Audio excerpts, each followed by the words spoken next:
Hello everyone, welcome to environment IAS. दोस्तों, कल पूरे वर्ल्ड ने एक टाइप का इंटरनेट शटडाउन का फिनोमिना देखा, जहां माइक्रोसॉफ्ट की जो स्क्रीन थी, विंडोज थी, वो काम नहीं कर रही थी। स्क्रीन की जगह एक ब्लू स्क्रीन आ रही थी, जिसको कहा जाता है ब्लू स्क्रीन ऑफ डेथ। तो बेसिकली ये टेक्निकल एरर क्या हुई थी, इससे किस तरीके का इम्पैक्ट आया, उसको सबसे पहले टॉपिक नंबर 1 में हम कवर कर रहे हैं। तो Microsoft Windows blue screen of death phenomena. तो बेसिकली एक कंपनी है जिसका नाम है क्राउड स्ट्राइक। क्राउड स्ट्राइक एक साइबर सिक्योरिटी फर्म है और ये टेक्सास में लोकेटेड है।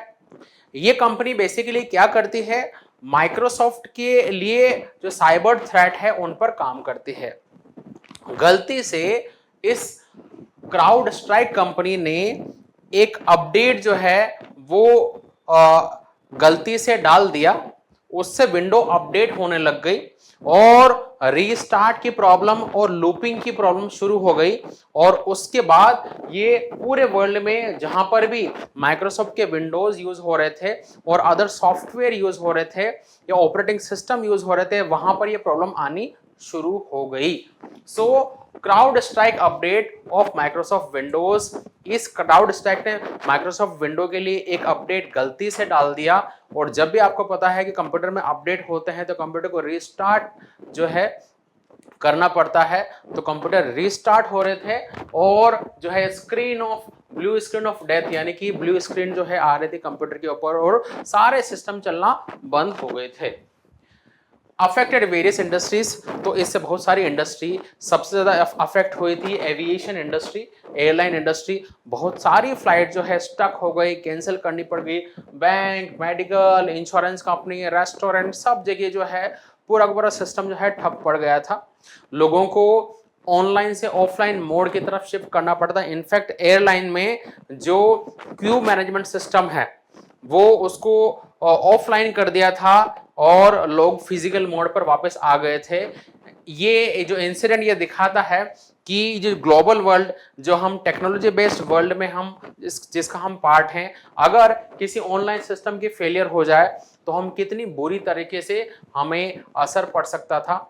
माइक्रोसॉफ्ट का ये जो इशू हुआ है वो उससे सारे के सारे, आप मोबाइल में कुछ सर्च मार रहे हो तो सर्च में आ नहीं रहा है, लैपटॉप में जो है काम नहीं कर रही विंडोज, सारे रेस्टोरेंट, सारे इंडस्ट्रीज, सब कुछ पर काफी एक असर पड़ा था। तो ये एक फ्लिप साइड है। पेपर्स में भी इस पर बहुत सारे आर्टिकल आए हैं हिंदू में, Microsoft update flows trigger worldwide chaotic situation. So there was a faulty update by CrowdStrike, एक Texas based cyber security firm. तो ये अपडेट गलती से डाल दिया था और इससे पूरा पूरा जो है ऑपरेटिंग सिस्टम है वो अफेक्ट हुआ था।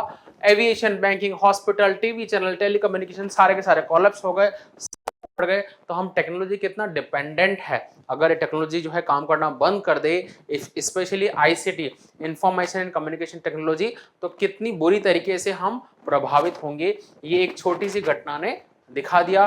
फ्लाइट जो है डिलेड हो गई, कैंसल हो गई, पैसेंजर अटक गए, क्योंकि सब कुछ क्या हो रहा है, कंप्यूटर से हो रहा है। कंप्यूटर काम करना बंद कर दिया, सारे काम जो है होने बंद हो गए। अफेक्टेड सिस्टम एंड प्लेटफॉर्म, कौन कौन से सिस्टम अफेक्टेड हुए? सबसे ज्यादा अफेक्ट हुआ विंडोज, इसके अलावा जो मैक है, लाइनक्स और लिनक्स और एज्यूर और अदर क्लाउड सर्विसेज।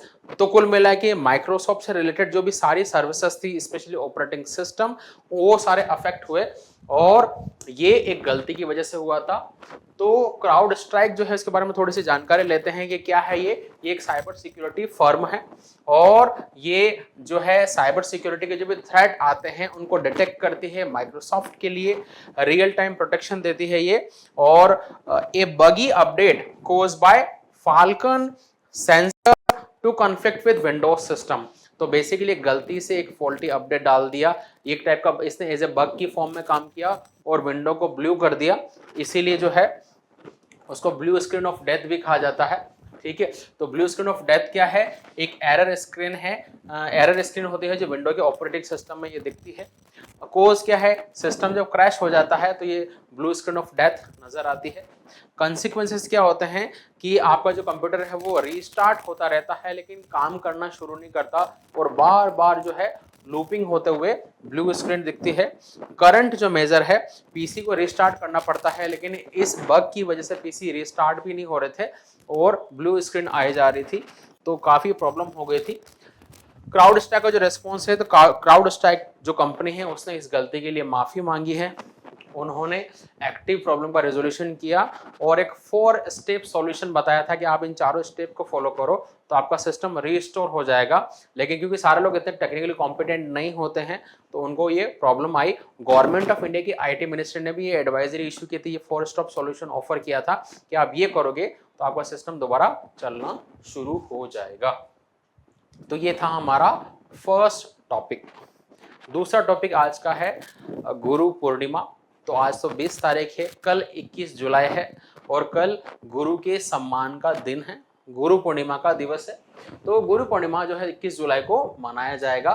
बेसिकली ये वेद व्यास जी, इनके जन्म दिवस के उपलक्ष्य में मनाया जाता है। वेद व्यास को बहुत बड़ा गुरु माना जाता है, one of the highest place in all gurus, Ved Vyas ji को। तो उनकी जन्म दिवस पर ये गुरु पूर्णिमा मनाई जाती है और गुरुओं का सम्मान इस दिवस पर किया जाता है। तो कल जो है गुरु पूर्णिमा मनाई जाएगी। वेद व्यास का जन्म दिवस लगभग 3000 ईस्वी पूर्व, आषाढ़ शुक्ल पूर्णिमा, अभी आषाढ़ महीना चल रहा है और इसका शुक्ल पक्ष है ये। उसके बाद जो पहले कृष्ण पक्ष आता है, फिर शुक्ल पक्ष आता है। आषाढ़ महीने के शुक्ल पक्ष की पूनम को या पूर्णिमा को इनका जन्म दिवस आता है और इसीलिए इसको व्यास पूर्णिमा भी कहा जाता है। इस दिन सबके इंडिविजुअल गुरु है, आपके भी कोई गुरु होंगे, उनका आप सम्मान करते हो तो उनको डेडिकेटेड ये पर्व है गुरु पूर्णिमा, जो कल मनाया जाएगा। अगला टॉपिक, बांग्लादेश में वाइड स्प्रेड पूरे कंट्री में प्रोटेस्ट हो रहा है और इस मास प्रोटेस्ट में, इस मास हड़ताल में और इन दंगों में 105 लोगों की डेथ हो गई है एक हफ्ते में। तो बांग्लादेश में बेसिकली ये इशू क्या है और ऐसा क्यों हो रहा है, तो इस मुद्दे की जड़ में चलते हैं। इस मुद्दे की जड़ में बेसिकली क्या है, बांग्लादेश के चुनाव है। हुआ ये कि बांग्लादेश में चुनाव हुए सरकार के लिए और बांग्लादेश में शेख हसीना की सरकार बनी, शेख हसीना की सरकार बनी और शेख हसीना जो है चौथी टाइम, 4th टर्म जो है बांग्लादेश की प्राइम मिनिस्टर बन गई। लेकिन इस बार के जो चुनाव हुए उसमें खास बात यह थी कि मेन अपोजिशन पार्टी, जिसका नाम है Bangladesh national party, BNP, Bangladesh national party ने चुनाव में पार्टिसिपेट ही नहीं किया, यानी अपने कैंडिडेट चुनाव में खड़े ही नहीं किए। इसका कारण ये था कि बांग्लादेश नेशनल पार्टी ने ये कहा, क्योंकि सरकार जो 3rd टर्म में शेख हसीना की सरकार थी, जब चुनाव हुए थे तो इन्होंने ये कहा था कि हमें डाउट है कि बांग्लादेश में इलेक्शन जो है फ्री और फेयर, यानी कि अच्छे चुनाव नहीं होंगे, चुनाव के नतीजे प्रभावित करेगी करंट सरकार, इसलिए हम चुनाव में पार्टिसिपेट नहीं करेंगे। सुप्रीम कोर्ट को इस चुनाव की देखरेख करनी चाहिए और उनको चुनाव कंडक्ट कराने चाहिए, लेकिन ऐसा नहीं हुआ, इसलिए बांग्लादेश नेशनल पार्टी ने चुनाव में पार्टिसिपेट नहीं किया। इसकी वजह से जो है शेख हसीना की दोबारा चौथी बार सरकार बनी। तब से अपोजिशन जो है सरकार का विरोध कर रहा है। हाल ही में जो अपोजिशन चल रहा है वो चल रहा है कोटा सिस्टम को लेके। बांग्लादेश में कोटा सिस्टम क्या है? कोटा सिस्टम का मतलब है रिजर्वेशन। तो जॉब में रिजर्वेशन, बांग्लादेश में 3 तरह की कैटेगरी को जॉब में 50% रिजर्वेशन है। कौन कौन सी कैटेगरी? ट्राइबल लोगों को रिजर्वेशन है, माइनॉरिटी को रिजर्वेशन है, साथ ही साथ वॉर वेटरन्स। वॉर वेटरन का मतलब है बांग्लादेश आज़ाद हुआ था 1971 में पाकिस्तान से, उस युद्ध में जिन भी लोगों ने पार्टिसिपेट किया उनके फैमिली मेंबर को भी रिजर्वेशन है। तो 3 कैटेगरी को रिजर्वेशन है और 50% से ज़्यादा रिजर्वेशन है। तो स्टूडेंट जो है प्रोटेस्ट कर रहे हैं, तो पूरे कंट्री में मास लेवल पर प्रोटेस्ट चल रहा है बांग्लादेश में और ये कोटा सिस्टम को ख़त्म करना चाहते हैं। 105 लोगों की एक हफ्ते में डेथ हो गई है। बांग्लादेश की राजधानी ढाका में अकेली सिटी में 52 लोगों की डेथ हुई है। 100 से ज़्यादा पुलिस के जो लोग हैं, जवान हैं, वो घायल हो गए हैं। मीडिया सरकार ने बेसिकली इस प्रोटेस्ट को दबाने के लिए क्या किया, मीडिया चैनल को बंद कर दिया। तो सारे टीवी चैनल ऑफ एयर हो गए हैं, क्योंकि टीवी चैनल आएंगे तो खबरें आएंगी, खबरों को लोग देखेंगे, इससे प्रोटेस्ट बढ़ेगा। तो प्रोटेस्ट को रोकने का सरकार ने एक तरीका निकाला, टीवी चैनल को बंद कर दो। दूसरा सरकार ने ये किया, इंटरनेट को शट डाउन कर दिया। अगर नेट नहीं चलेगा तो लोग व्हाट्सअप, इंस्टाग्राम, फेसबुक, यूट्यूब पर वीडियो नहीं डालेंगे, उससे प्रोटेस्ट की खबरें फैलेगी नहीं। तो बांग्लादेश सरकार ने एक टाइप की सेंसरशिप या एक टाइप का फ्रीडम ऑफ स्पीच पर एक प्रतिबंध लगा दिया है। साथ ही साथ इससे जनता इतनी नाराज हो गई कि बांग्लादेश का जो सरकारी टीवी चैनल का ऑफिस है उस पर अटैक कर दिया। सो स्टूडेंट ने अटैक कर दिया बांग्लादेश के टेलीविजन हेडक्वार्टर के ऊपर। ये चल रहा है बांग्लादेश में, प्रोटेस्ट बढ़ता जा रहा है। गवर्नमेंट का रेस्पॉन्स क्या है, सरकार ने जो है गैदरिंग यानी ज्यादा लोग इकट्ठे करने पर बैन लगा दिया है, स्कूल को बंद कर दिया है और अरेस्ट कर रहे हैं बड़ी संख्या में। तो बांग्लादेश का ये प्रोटेस्ट बढ़ता जा रहा है। ये किस हद तक जाएगा अभी तक हम नहीं कह सकते, लेकिन फिर भी सरकार को कोई एक इफेक्टिव इसका सॉल्यूशन करना चाहिए। प्रोटेस्टर्स की डिमांड क्या है, प्रोटेस्टर्स चाहते हैं कि कोटा सिस्टम खत्म हो जाए, साथ ही साथ बांग्लादेश की प्राइम मिनिस्टर जो शेख हसीना है वो रिजाइन करे, और जो 105 लोग मर गए हैं उन लोगों को न्याय मिले। ये सारी डिमांड है प्रोटेस्टर की। तो हाल ही में बांग्लादेश में ये रिसेंट डेवलपमेंट चल रहा है। फिलहाल बांग्लादेश में मोर देन 50% रिजर्वेशन है, और जनरल लोगों के लिए, बाकी बचे लोगों के लिए 50% से कम सीटें आती है जॉब में। इसी का प्रोटेस्ट चल